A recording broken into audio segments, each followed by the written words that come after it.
वळूयात पुढच्या बातमीकडे।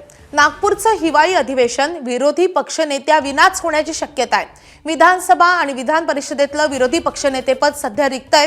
विधान परिषदेमध्ये विरोधकांकडे विरोधी पक्षनेते पदासाठी पुरेसं संख्याबळ नाहीये।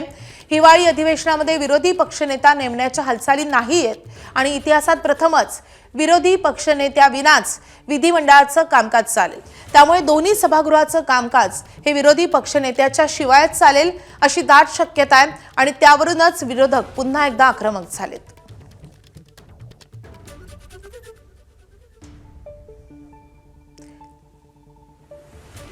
तर या संदर्भात अधिक अपडेट देण्यासाठी आपले प्रतिनिधी तुषार कोळे आपल्या सोबत आहेत। तुषार, दोन्ही सभागृहाचं विरोधी पक्षनेतेपद हे सध्या रिक्त आहे।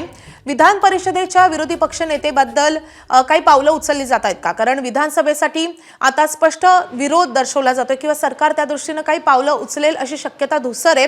मात्र विधान परिषदेच्या दृष्टीने काही पावलं उचलताना सरकार दिसतंय का?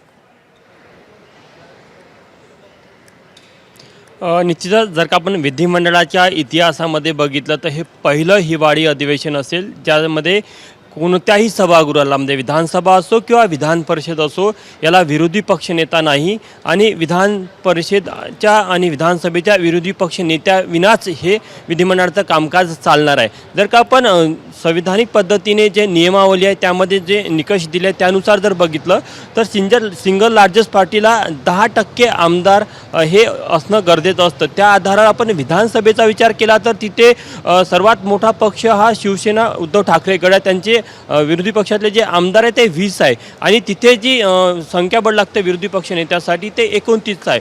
त्यामुळे विधानसभेचा विचार आपण बाजूला ठेवूया की तिथे नियमानुसार विरोधी पक्षनेता बनू शकत नाही। मात्र विधान परिषदेमध्ये जर विचार करायचा झालं तर विधान परिषद एकूण आमदारांची संख्या ही 78 आहे आणि तिथे विरोधी पक्षनेता पद मिळण्यासाठी एखाद्या पक्षाला किमान 8 आमदारांची गरज आहे आणि सध्या काँग्रेसकडे 8 आमदार विधान परिषदेमध्ये आहे आणि काँग्रेसने मुख्यमंत्री असेल किंवा विधान परिषद अध्यक्ष असेल विधिमंडळ सचिव असेल यांच्याकडे रितसर विरोधी पक्षनेता पद मिळावं यासाठी पत्र दिलं आणि सतेज पाटील यांचं नाव देखील सुचवलेलं आहे।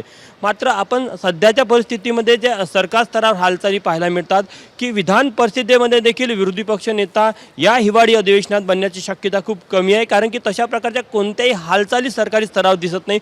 तशा प्रकारचं नोटिफिकेशन देखील निघालेलं नाही कारण की जर का सरकारला विधान परिषदेमध्ये विरोधी पक्षनेता करायचा असता द्यायचा असता तर निश्चितच त्यांनी या संदर्भातलं नोटिफिकेशन काढलं असतं, एक ती प्रक्रिया पूर्ण केली असती आणि त्यानुसार मग जे उमेदवार असतात ते अर्ज करतात त्याची एक प्रक्रिया पूर्ण केली जाते। मात्र अशी कुठलीही प्रक्रिया किंवा कुठलीही हालचाल होताना दिसत नाही। त्यामुळे महाराष्ट्राच्या विधिमंडळाच्या इतिहासामध्ये हे पहिलं अधिवेशन असेल जिथे विरोधी पक्षच नाही दोन्ही सभागृहाला। त्यामुळे निश्चितच आता जे प्रतोत असतात किंवा जे विरोधी पक्ष कशा रीतीने या सगळ्याचा विरोध करतात, कशा रीतीने आक्रमक होतात हे पाहणे तितकंच महत्त्वाचं असणार आहे।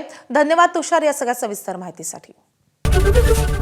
एबीपी माझा, उघडा डोळे बघा नीट।